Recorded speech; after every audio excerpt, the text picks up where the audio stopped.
اللہ اور اللہ کے رسول کی مانیں گے تو کامیاب ہو جائیں گے۔ ہم بھی ناچتے تھے، گاتے تھے، غفلت اور جہالت میں ڈوبے ہوئے لوگ تھے، مگر میرے رب نے کہاں گندگی کے ڈھیر سے اٹھایا، کہاں نبیوں والے کام میں بٹھا دیا اور آج لا کے آپ لوگوں کے سامنے کھڑا کر دیا۔ میرے رب نے اپنا وعدہ سچا کر دیا۔ اے لوگوں، ہدایت ہمارے پاس ہے، ہم جس کو چاہتے ہیں دیتے ہیں، جس کو چاہتے ہیں گمراہ کر دیتے ہیں۔ اے لوگوں، عزت کے خزانے ہمارے پاس ہیں، ہم جس کو چاہتے ہیں ذلت کے نقشوں میں عزت پہنچا دیتے ہیں اور جس کو چاہتے ہیں عزت کے نقشوں میں ذلیل کر دیتے ہیں۔ وہی ہے وَتُعِزُّ مَن تَشَاءُ وَتُذِلُّ مَن تَشَاءُ، اس کے علاوہ کوئی عزت دینے والا نہیں، اس کے علاوہ کوئی ذلیل کرنے والا نہیں۔ کیسے کیسے لوگ آ کے سمجھا رہے ہیں، ابھی بھی نہیں سمجھیں گے تو پھر کب سمجھیں گے؟ اللہ تو ناچنے گانے والوں کو بھیج رہا ہے۔ اللہ کہے گا میں نے علماء بھیجے، مفتی بھیجے، قاری بھیجے، دین کے دائی بھیجے، حتیٰ کہ ناچنے گانے والوں کو بھی ہدایت دے کے آپ کے سامنے کھڑا کر دیا تھا اور وہ بھی یہی کہہ رہے تھے، اے لوگوں اللہ کے حکموں کو مان لو، نبی کے طریقوں پر چل لو، اسی میں کامیابی ہے۔ تو میرے بھائیوں، دین کی بنیاد ہے کلمہ۔ ہم سب نے کلمہ پڑھا ہے، لا الہ الا اللہ محمد الرسول اللہ۔ اس کا مطلب ہے کہ اللہ کے سوا کوئی معبود نہیں، حضرت محمد صلی اللہ علیہ وسلم اللہ کے رسول ہے۔ وہ معبود برحق جس کی ہم عبادت کرتے ہیں وہ اللہ ہے، جس کے آگے ہم سجدہ کرتے ہیں وہ اللہ ہے، جس نے ہمیں ماں کے پیٹ میں رزق دیا وہ اللہ ہے، جس نے ہمیں دنیا میں بھیجا ہے وہ اللہ ہے، جو ہمیں دنیا میں رزق دے رہا ہے وہ اللہ ہے، جس کی طرف ہم نے لوٹ کر جانا ہے وہ اللہ ہے، جو پہاڑوں کا نظام چلا رہا ہے وہ اللہ ہے، جو سمندروں کا نظام چلا رہا ہے وہ اللہ ہے، جو تخت الثرا سے لے کر عرش معلیٰ کا نظام چلا رہا ہے وہ ایک اللہ تعالیٰ ہی کی ذات ہے۔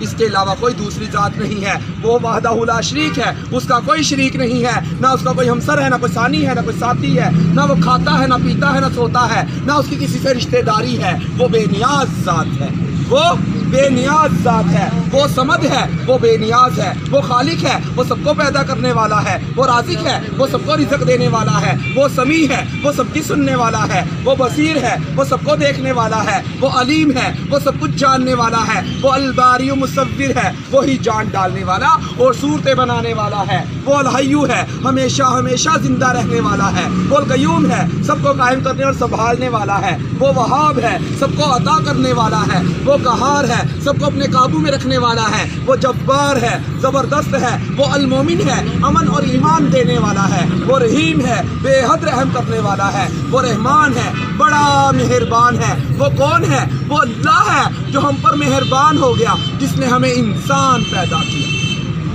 جس نے ہمیں انسان پیدا کیا۔ لوگوں نے ہمیں ہجڑا کہا، خسرا کہا، کھدڑا کہا، کنجر کہا، مگر میرے رب نے کہا جیسا کیسا تیسا ہے، میرا ہے، میں نے بھیجا، انسان بنایا اور قرآن پاک میں قسمیں اٹھا اٹھا کر لوگوں کو بتایا، والتین والزیتون وطور سینین وہذا البلد الامین۔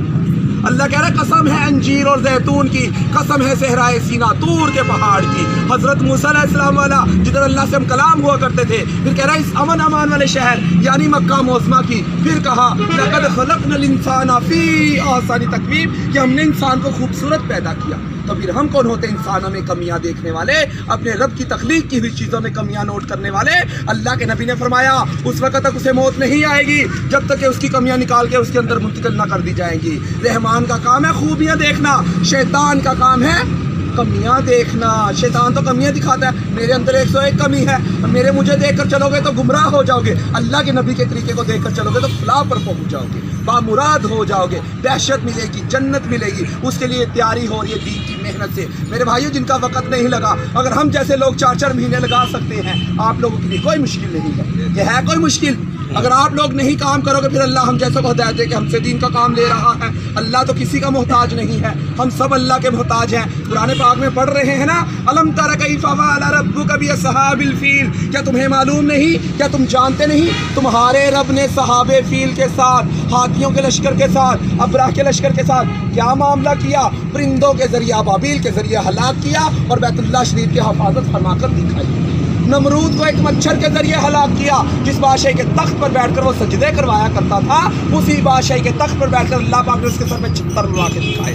حضرت ہود علیہ السلام کی قوم عاد جو کہتی تھی میں بڑی طاقتور قوم ہوں، حضرت ہود علیہ السلام نے کہا اے قوم، یہ جو تمہیں طاقت دی ہے اللہ نے دی ہے، اصل طاقت تو اللہ کی ہے، اللہ کو مانو، کیوں غرور کرتے ہو، کیوں تکبر کرتے ہو، کیوں گھمنڈ میں ہو؟ مگر ان قوم والوں نے نہ مانا، اللہ نے ایک ہوا چلائی، پٹک پٹک کے مارا، ایسے پڑے تھے جیسے کھجور کے تنکے بکھرے پڑے۔ تو میرے بھائیوں، اب کسی نبی نے نہیں آنا، چاروں طرف دینی کی آگ لگی ہوئی،